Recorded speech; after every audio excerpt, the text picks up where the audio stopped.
سکتا ہے۔ ہم نے ایک نسل تیار کرنی ہے جن کا اللہ سے تعلق مضبوط ہو، جن کا قرآن سے تعلق مضبوط ہو، جن کا اللہ کے نبی کے ساتھ تعلق مضبوط ہو، جو قرآن پر اپنا زور لگانے والے ہوں۔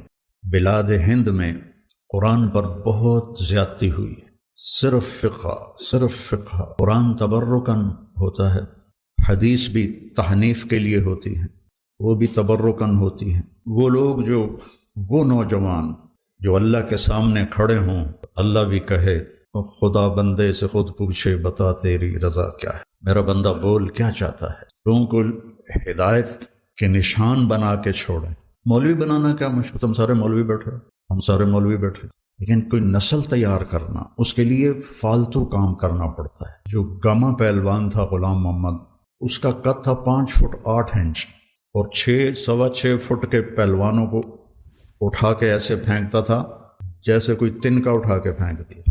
400 کشتیاں لڑیں، ایک میں شکست نہیں کھائی، 400 کشتیوں میں ایک میں 5000 وہ ڈنڈ نکالتا تھا، 5000 وہ بیٹھ کے نکالتا تھا، اور 3000 ڈنڈ نکالتا تھا کمر پہ وزن رکھ کے۔ تو رستم زمان بننے کے لیے صرف ڈنڈ کافی نہیں ہوتے، صرف بیٹھ کے کافی نہیں ہوتی۔ 7 کلو بادام روزانہ کھاتا تھا، 5 مرغیاں روزانہ کھاتا تھا، 10 سیر دودھ روزانہ پیتا تھا، اور تہجد کا پابند تھا، نمازوں کا پابند تھا۔ امرتسر کا تھا، تقسیم کے بعد لاہور آ گیا۔ یعنی اس کی برداشت کیسی تھی، ایک سبزی والے سے سبزی لینے لگا تو وہ کوئی بھاؤ تاؤ میں کمی بیشی کی بات ہوئی تو اس نے وہ ہوتا ہے نا وہ جو تولنے کے لیے جو باٹ رکھے ہوتے ہیں، اس نے اٹھا کے گاؤں میں مارا، اس کے یہاں لگا، خون نکل آیا، تو اس نے پگڑی کھول کے وہ اس کو بل دے کے نا بند کر دیا اور چل پڑا۔ تو لوگوں نے کہا پروان جی رستم زمان اے ماڑا جا بندہ، تجھے پھونک مارو تو اڑ جائے۔ کہنے لگے یہ رستم زمانی جو ہے نا یہ برداشت سے سیکھی ہے، ایسے نہیں سیکھی، یہ برداشت سے سیکھی۔ اور مجھے نہیں بلکہ پورے ماحول میں یہ بات ہے کہ مولوی غصے والے ہوتے ہیں، مدرسے کے طلبہ برداشت سے عاری ہوتے ہیں اور اخلاق سے عاری ہوتے ہیں۔ حالانکہ میں قسم اٹھاؤں کہ انڈیا، پاکستان اور خاص طور پر بنگلہ دیش کے جو طلبہ ہیں، جتنی قربانی وہ دیتے ہیں پوری دنیا میں کوئی نہیں دیتے، لیکن ان کو کوئی لے کر چلنے والا ہو اور انہیں بتانے والا ہو تو یہ بہت بڑا ذخیرہ ہے۔ حنفیت کا تعصب اور باقی جو اہل فرق ہیں ان کی نفرت، تو عجیب و غریب سی شخصیت بن کے باہر نکلتے۔ ہم نے انہیں مومن بنانا ہے، مسلم بنانا ہے، موحد بنانا ہے، مصدق بما جاءت بہ الرسل بنانا ہے۔ ہاں ہماری ترجیحات میں ابو حنیفہ ہیں رحمہ اللہ تعالی، اس کی جو تعبیر اہل دیوبند نے کی ہے اس کو ہم زیادہ صحیح سمجھتے ہیں، لیکن باقیوں کے لیے نفرت پالنا، باقیوں کے لیے بغض پالنا، باقیوں کے لیے حقارت پالنا، تو پھر ہم نے کچھ بھی نہیں سیکھا۔ اور پھر اللہ نے ہمیں دعوت کی نسبت دی ہے۔ داعی تو کام ہی ہے کہ حقیر سے حقیر کو سینے سے لگا، بڑے سے بڑے مجرم کو سینے سے لگانا۔ قولا لہ قولا لینا لعلہ یتذکر او یخشی، کیا بات اللہ کر رہا ہے کلیم جیسی ہستی سے، جس کے سامنے والے کے بارے میں اللہ کو پتہ ہے ایمان نہیں لائے گا۔ قولا لہ قولا لینا فبما رحمت من اللہ لنت لهم ولو كنت فظا، زبان کی شدت، غلیظ القلب، مزاج کی شدت، کس کی؟ رحمت للعالمین، کس کی؟ سراجا منیرا، کس کی؟ شاہد مبشر نذیر داعی الی اللہ، سراجا منیرا، مزمل مدثر طٰہٰ یاسین حاشر ماہی عاقب فاتح ابو القاسم لیکون للناس نذیرا، تبارک الذی نزل الفرقان علی عبدہ لیکون عالمین نذیرا۔ اگر میرے محبوب آپ کے اندر یہ دو باتیں ہوتی ہیں، یہ تیز و شدت مزاج میں سختی ہوتی، لن فضو، کون؟ ابو بکر، کون؟ عمر، کون؟ عثمان، کون؟ علی، طلحہ، زبیر، سعد، سعید، انصار، مہاجرین۔ اور انفزاز ہوتا ہے بھگدڑ مچ جانا۔ لن فضو، تھوڑا سا یہاں یہ مسجد ہل جائے تو ہم یہاں سے کیسے بھاگیں گے؟ ترتیب سے نہیں، اندھا دھند بھاگیں گے، اس کو انفزاز کہتے ہیں۔ لن فضو من حولک۔ تو میرے عزیزو، ایک نسل اللہ سے مانگو، ہم جائیں تو ایک نسل چھوڑ کے جائے۔ ابو بکر سارے نہیں بن سکے، عمر سارے نہیں بن سکے، زیادہ کرنا پڑتا ہے، پھر جا کر اللہ ایسے مقام عطا فرماتا ہے۔ فتوحات ہو گئیں، کیسر و کسرا ٹوٹ گئے، خزانے آئے۔ کسرا کا تخت تاقدیس 140 ہاتھ لمبا، 110 ہاتھ چوڑا، 1 ایکڑ کے قریب، اور اس میں 1000 سونے کے گنبد لگے ہوئے تھے، اور 1,40,000 چاندی کی میخیں لگی ہوئی تھیں، اور اس کا 2.5 من کا وزنی تاج جو لٹکا ہوتا تھا وہ اس میں سر دے کے بیٹھتا تھا۔ یہ سب مدینے میں آیا ہے۔ تو صحابہ کون 10 مبشرہ مشورہ کرنے لگے، عمر کو اب اپنا طریقہ بدلنا چاہیے، اللہ نے اتنی سہولت دے دی، کوئی خادم رکھے، چھنے ہوئے آٹے کی روٹی کھائے اور کپڑے اچھے پہنے، بڑے بڑے وفود آتے ہیں۔ تو حضرت علی کہنے لگے جو مرضی کر لو، مانے گا کوئی نہیں۔ کہنے لگے نہیں، بات تو کرنی چاہیے۔ اب کون بات کرے؟ کہا حفصہ اور عائشہ رضی اللہ عنہ، ایک بیٹی ہیں ازواج مطہرات میں سے، دوسری محبوب بے رسول ہیں، تو ان دونوں کو تیار کیا گیا۔ یہ دونوں تشریف لائیں۔ حضرت عمر گنجے ہو گئے تھے، آخر وہ لیٹے ہوئے تھے، اٹھ کے بیٹھ گئے۔ حضرت عائشہ متکلم بنی کہ امیر المومنین آپ سے ایک بات کرنی ہے۔ اللہ تعالیٰ نے ہمارے نبی کے دور میں دنیا نہ بھیجی، نہ انہوں نے دنیا کا ارادہ کیا، وہ ایسے ہی چلے گئے۔ میرے باپ کا زمانہ آیا، اللہ نے دنیا نہ بھیجی، نہ انہوں نے ارادہ کیا، تو وہ بھی ویسے ہی چلے گئے۔ اب اللہ تعالیٰ نے آپ پر دنیا کے دروازے کھول دیے ہیں، فتوحات کے دروازے کھول دیے ہیں، اب آپ اپنے اوپر رحم کریں۔ ارفق بنفسک، اچھا کھانا کھائیں، چھنے ہوئے آٹے کی روٹی کھائیں، اچھا کپڑا پہنیں، بڑے بڑے وفود آتے ہیں آپ سے ملنے کے لیے، اور اپنے لیے کوئی خادم رکھیں جو آپ کی خدمت کرے۔ آپ کی عمر کا بھی تقاضا ہے۔ تو حضرت عمر کا رنگ ایسے بدل رہا۔ جب حضرت عائشہ نے بات ختم کی تو کہنے لگے مجھے بتاؤ تمہیں کس نے بھیجا ہے؟ کہنے لگیں کوئی ہاں نہ کرو گے تو ہم بتائیں گے، ویسے تو نہیں بتائیں گے۔ فرمانے لگے اگر مجھے بتا دو نا تو میں مار مار کے ان کے چہرے لہو لہان کر دوں۔ تو پھر وہ رو پڑے، پھر کہنے لگے حفصہ گھر والی ہے نا، تو بتا اللہ کے نبی نے دن میں کبھی 2 دفعہ کھانا کھایا، صبح کھایا تو شام نہیں کھایا، شام کھایا تو صبح نہیں کھایا۔ کہنے لگے اللہم نعم۔ کیا تجھے یاد ہے تیرے گھر میں نبی کا بستر کیا تھا؟ ایک بوریا تھا جس کو تو دوہرا کر کے بچھاتی تھی، ایک رات تو نے اس کی ایک تہہ اور لگا دی۔ تو آپ نے پوچھا حفصہ میرا بستر بدل دیا ہے؟ کہ نہیں یا رسول اللہ، وہی ہے، ایک تہہ اور لگا دی تاکہ آپ کے لیے نرم ہو جائے۔ کہ اسے واپس اسی طرح کر دے، مجھے رات کو اٹھنے میں مشکل پیش آئی۔ تجھے یاد ہے ایک دفعہ تو نے کھانا ایک تپائی پہ رکھ کے دیا تھا، تو اللہ کے نبی نے اٹھا کے زمین پہ رکھا تھا اور فرمایا تھا میں جیسے غلام کھاتے ہیں میں ایسے کھاؤں گا۔ اور تجھے یاد ہے اللہ کے نبی کے پاس ایک ہی جوڑا ہوتا تھا اور اس کو خود دھوتے تھے، اور بلال آ کر کہتے تھے کہ یا رسول اللہ الصلاۃ، تو آپ فرماتے تھے بلال میرے کپڑے خشک نہیں ہوئے۔ نماز لیٹ ہو جاتی تھی کہ دوسرا جوڑا نہیں ہوتا تھا۔ کہنے لگے جی ہاں۔ یاد ہے کہ ایک دفعہ جوڑا بھی نہیں تھا اور آپ نے ایک انصاری عورت سے چادر منگوائی تھی اور وہ لپیٹ کر جا کے نماز پڑھائی تھی، وہ تمہیں یاد ہے؟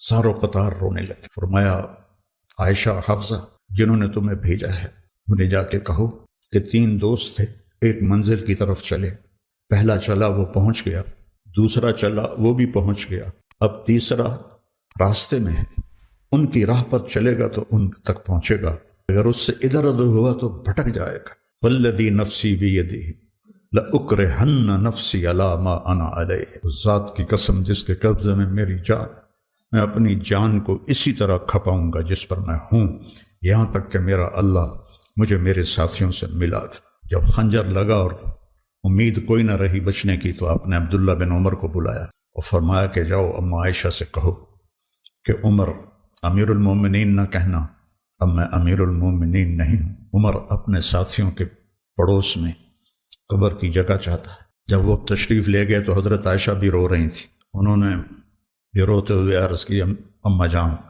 میرا باپ عمر بن خطاب اپنے ساتھیوں کا پڑوس چاہتا ہے۔ تو حضرت عائشہ پھر رونے لگی کہ یہ جگہ تو میں نے اپنے لیے رکھی ہوئی تھی کہ میں اپنے باپ اور خامد کے ساتھ میری قبر بن جائے، لیکن عمر مجھ سے زیادہ حقدار ہے، مرحبا بھی۔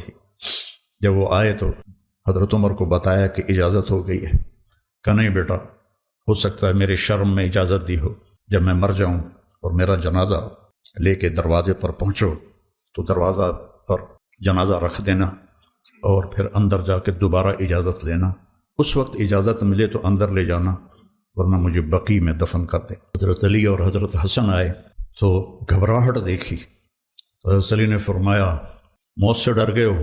تو سنو، نہیں، موت سے نہیں، ما بعد الموت سے ڈر رہا۔ لو کان بعدی نبی لکان، بول، لکان عمر، کہہ رہے موت نہیں، موت کے بعد سے ڈر رہا۔ تو حضرت علی نے فرمایا نہ ڈرو، میں گواہی دیتا ہوں، میں نے اپنے نبی سے سنا، سیدہ کہول اہل الجنت ابو بکر و عمر۔ تو حضرت عمر کہنے لگے حشر کے دن گواہی دو؟ فرمایا میں بھی دوں گا، میرا بیٹا حسن بھی دیکھ۔ تشریف لے گئے، پیچھے موت کے آثار نظر آئے، گود میں سر تھا بیٹے کی، عبداللہ بن عمر۔ تو کہنے لگے ضعنی علی الارض، مجھے زمین پر ڈال۔ تو ان کا دل نہیں مانا تو انہوں نے پنڈلی پہ سر رکھ دیا، کہنے لگے ویح، تیرا ناس ہو، سنتے نہیں ہو کیا کہہ رہا ہوں، زمین پر ڈال۔ آپ مسجد میں داخل ہوئے، آپ کے دائیں طرف ابو بکر تھے، بائیں طرف عمر تھے۔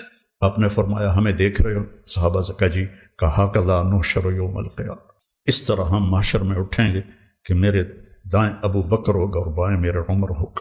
آپ نے حضرت حفصہ کو طلاق دی تو اللہ کا فرشتہ آیا کہ میرے عمر کو تکلیف ہوگی، رجوع کرو۔ اپنے نبی کی منشا کے خلاف اللہ نے فیصلہ دیا کہ میرے عمر کو تکلیف ہوگی، رجوع کرو۔ تو آپ نے رجوع فرمایا۔ تو جب انہوں نے زمین پہ سر الٹے ہو گئے اور اپنا چہرہ زمین پہ نہ، کہنے لگے ویل لک ولامک یا عمر ان لم یغفر لک ربک، ویل لک ولامک یا عمر ان لم یغفر لک ربک، ویل لک ولامک یا عمر ان لم یغفر لک ربک۔ یہی کہتے کہتے جان نکل گئی۔ تو برٹن رسل نے کہا، ایک دہریہ تھا انگریز مفکر، اگر ایک عمر اور ہوتا تو پوری دنیا میں اسلام ہو پھیل جاتا، اور سارے صحابہ مرید تھے اور یہ مراد تھے۔ اعز الاسلام باحد العمرین وبعمر بن الخطاب بخاصۃ۔ بدھ کی رات کو دعا مانگی، جمعرات کی رات کو بدھ والے دن، جمعرات کو حضرت عمر کو اللہ نے ایمان کی دولت نصیب فرمائی، اور وہ اس حال میں جا رہے ہیں۔ حضرت صہیب نے جنازہ پڑھایا، در و دیوار مدینے کے رو رہے تھے، صرف مرد عورت نہیں، بچے بھی، اور جنازے کو حضرت عائشہ کے دروازے کے سامنے رکھا گیا۔ حضرت عبداللہ نے دروازہ کھٹکھٹایا اور کہا اماں جان، میرا باپ عمر اندر آنے کی اجازت چاہتا۔ حضرت عائشہ نے اپنی چادر اٹھائی کہ مرحبا بعمر۔ جب ان کی قبر کھودی جا رہی تھی تو حضرت عبداللہ بن عباس کہتے ہیں کہ میرے کندھے پر کسی نے ہاتھ رکھا، میں نے پیچھے مڑ کے دیکھا تو علی تھے علیہ السلام، اور رو رہے تھے اور کہہ رہے تھے عمر مجھے پتا تھا اس جگہ تیرے سوا کوئی نہیں آ سکتا، کہ میں نے ایک دفعہ نہیں، پتہ نہیں کتنی دفعہ سنا، دخلت انا و ابو بکر و عمر، خرجت انا و ابو بکر و عمر، جلست انا و ابو بکر و عمر۔ اتنی دفعہ تیرے نام کو اپنے نام کے ساتھ لیا، میرے ان کانوں نے سنا، مجھے پتا تھا یہیں آئے گا تو یہیں آئے گا۔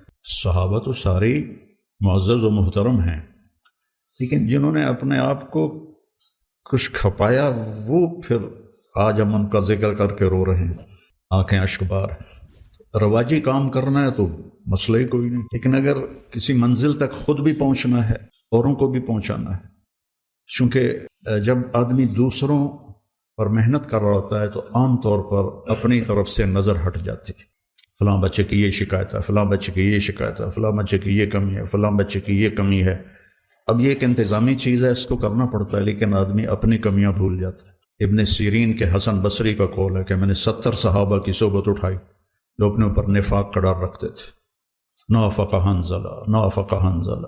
تو میرے عزیزو، مجھے سمجھ میں نہیں آ رہا کہ میں کس طرح وہ بات آپ کے سامنے پیش کروں جو میں کہنا چاہتا ہوں۔ ایک دفعہ زندگی ملی ہے، میرا عاصم کہا کرتا تھا کہ بابا اللہ کے اس نبی کے اس بول میں کتنی تسلی ہے، لیس علی ابی کی کرب بعد الیوم، بیٹی آج تیرے باپ کے کرب کا آخری دن ہے، موت تک کی جنگ ہے اپنے آپ کے ساتھ، اس میں راحتوں کو قربان کرنا پڑتا، اپنی ذات یاد رکھنا پڑتا۔ اتنے مولوی اس سے پوچھتے ہیں کہ کوئی ایسی تفسیر بتائیں جس میں نکتے بیان کیے گئے۔ میں نے کہا اپنے لیے قرآن پڑھو، لوگوں کو متاثر کرنے کے لیے نہ دیکھو کہ میں نکتے بیان کروں۔ نے مجھ سے کہا بھی یہ نکتے کہاں سے بیان کرتے ہیں؟ میں نے کہا اللہ کی قسم میں کہیں سے بھی نہیں بیان کرتا ہوں، اللہ سجاتا ہے، پتہ نہیں کہاں سے سجاتا ہے، میں نکتوں کے لیے قرآن نہیں اٹھاتا ہوں۔